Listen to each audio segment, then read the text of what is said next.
Hey, salut à tous, c'est Jérôme. Vous avez l'habitude de m'entendre avec mes acolytes dans Disney World, le podcast, et puis de retrouver aussi toute l'actu Disney sur la page La Famille Disney sur Facebook.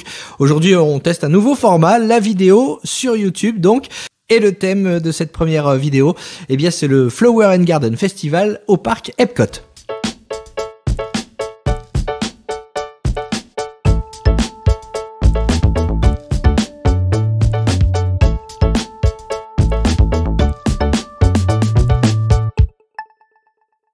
Alors avant de démarrer, il faut juste que je vous fasse un petit rappel.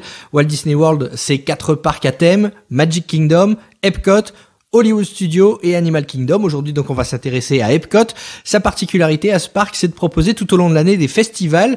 Il y en a 4. Ça commence avec le Festival of the Arts. Ensuite, le Flower and Garden Festival qui va nous intéresser aujourd'hui. Puis, le Food and Wine Festival pour terminer ensuite avec le Festival of the Holidays pendant les fêtes de fin d'année. Alors le Flower and Garden Festival, comme son nom l'indique, vous l'avez compris, il se déroule au printemps, au moment où les jardins refleurissent. Et justement, eh bien, le parc Epcot est rempli de fleurs à cette période. Le service horticulture de Walt Disney World fait un formidable travail puisque ce sont pas moins de 200 000 plantes grasses qui sont plantées dans le parc Epcot à cette période. Mais ce n'est pas tout. La particularité surtout de ce Flower and Garden Festival, ce sont les taupières, les personnages Disney qui sont donc en plantes, en fleurs. On retrouve les classiques, Mickey, Minnie évidemment, plein d'autres comme Tic et Tac, Pluto, Dingo. Mais il y a aussi plein d'autres personnages, notamment dans les pavillons, puisque vous le savez que la particularité d'Epcot aussi, c'est de présenter des pavillons de 11 pays différents. Par exemple, en France, on va retrouver les taupières de La Belle et la Bête, avec cette année, en 2023, une nouveauté. On retrouve Big Ben et Lumière, et elles sont différentes des autres années parce que cette année, Lumière a de vraies lumières et Big Ben a un vrai pendule qui balance. Donc ça, c'est plutôt cool.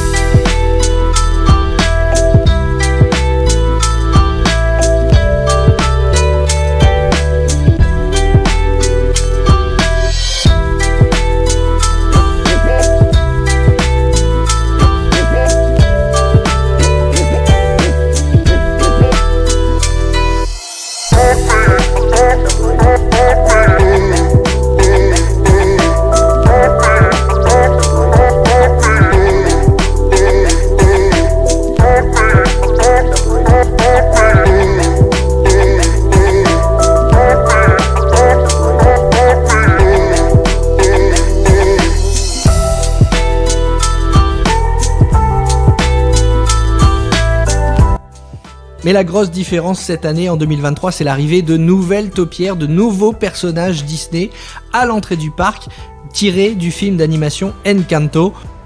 On retrouve notamment Mirabel, Louisa, Isabella et Antonio, qui sont donc juste devant la boule d'Epcot, l'attraction Spaceship Earth. D'ailleurs, il faut savoir que pendant le Flower and Garden Festival, eh bien, de nouveaux jeux de lumière sont proposés sur cette boule d'Epcot.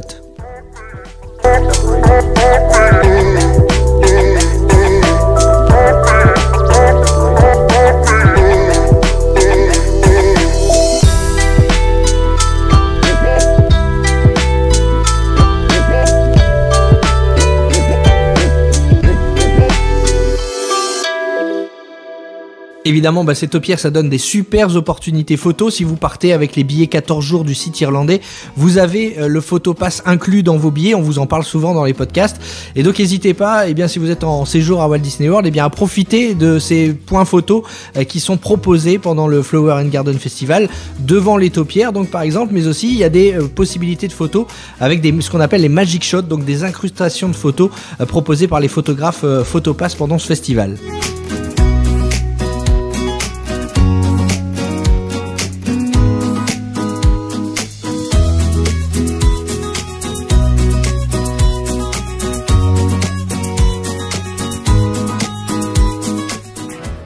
Et puis autre personnage à avoir fait son apparition cette année parmi les taupières du Flower and Garden Festival, c'est la princesse Tiana du film La Princesse et la Grenouille. On sait déjà qu'elle va être mise à l'honneur dans l'autre parc Magic Kingdom puisque l'attraction Splash Mountain va être rethématisée sur la princesse et la grenouille. Ça va s'appeler Tiana's Bayou Adventure. Les travaux ont débuté, mais donc Tiana est aussi bien mise à l'honneur dans le Flower and Garden Festival du parc Epcot cette année et c'est juste devant le pavillon américain.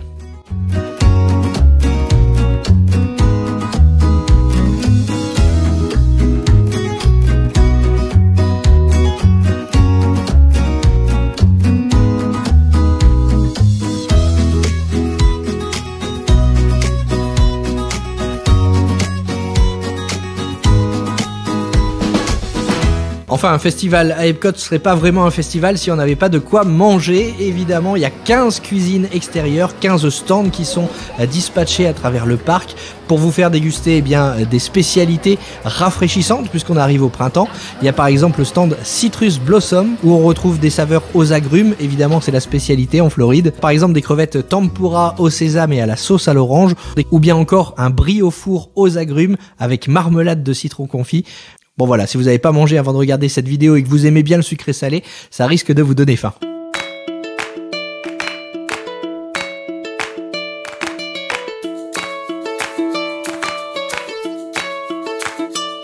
Qui dit festival dit aussi musique. À Epcot, vous le savez, chaque festival s'accompagne de concerts. Ce sera le cas aussi pour le Flower and Garden Festival avec des artistes de renommée internationale. Par exemple, cette année en 2023, on a Simple Plan ou bien encore les Pointer Sisters qui viendront donc donner un concert.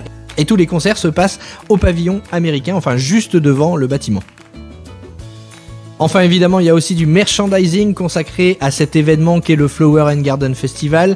Cette année, en 2023, c'est Blanche-Neige qui est à l'honneur avec une collection très fleurie. Mais les personnages stars du Flower and Garden Festival, c'est Orange Bird, la petite mascotte orange de Floride, qui se décline cette année avec plusieurs articles. On a par exemple un sac Lunchfly, une gourde, un petit ornement de sapin aussi super mignon. Je crois que si j'étais là-bas à ce moment-là, je craquerais bien. Enfin bref, vous voyez, il y a plein de merchandising autour de Orange Bird. Et puis, sans oublier Figment quand même, le dragon violet, mascotte du parc Epcot, qu'on retrouve dans l'attraction Journey into Imagination with Figment. Ce petit dragon violet se décline aussi à travers une série de produits que vous pouvez retrouver dans les boutiques du parc Epcot, mais également à Disney Springs dans la boutique World of Disney. Voilà, on a fait le tour du Flower and Garden Festival du parc Epcot à Walt Disney World. C'est un format assez court, on pourrait vous en parler pendant des heures, mais évidemment le mieux c'est que vous alliez le découvrir sur place. Le but c'est pas non plus de vous spoiler ce que vous pouvez faire sur place quand vous séjournez à Walt Disney World. L'idée c'est vraiment de vous donner un aperçu pour que vous ayez quelques notions avant de partir, un peu comme ce qu'on fait dans le podcast Disney World le podcast. D'ailleurs je vous rappelle que vous pouvez nous retrouver tous les 15 jours sur les plateformes comme Spotify, Deezer, Apple Podcast, Google Podcast. Avec mes acolytes, on se fait un plaisir de vous aider à préparer votre séjour. On aura peut-être bientôt d'ailleurs une petite surprise pour vous puisque le podcast va fêter ses 2 ans et on est en train de voir si c'est possible de vous préparer une émission en direct pour que vous puissiez interagir avec nous. En attendant, vous retrouvez toute l'actualité de Walt Disney World sur notre page La Famille Disney. Et n'hésitez pas, si vous avez aimé cette vidéo, à nous le dire dans les commentaires et à vous abonner parce qu'il se pourrait bien, quand l'actualité le permet, qu'on vous propose d'autres vidéos dans ce format-là. Salut à tous!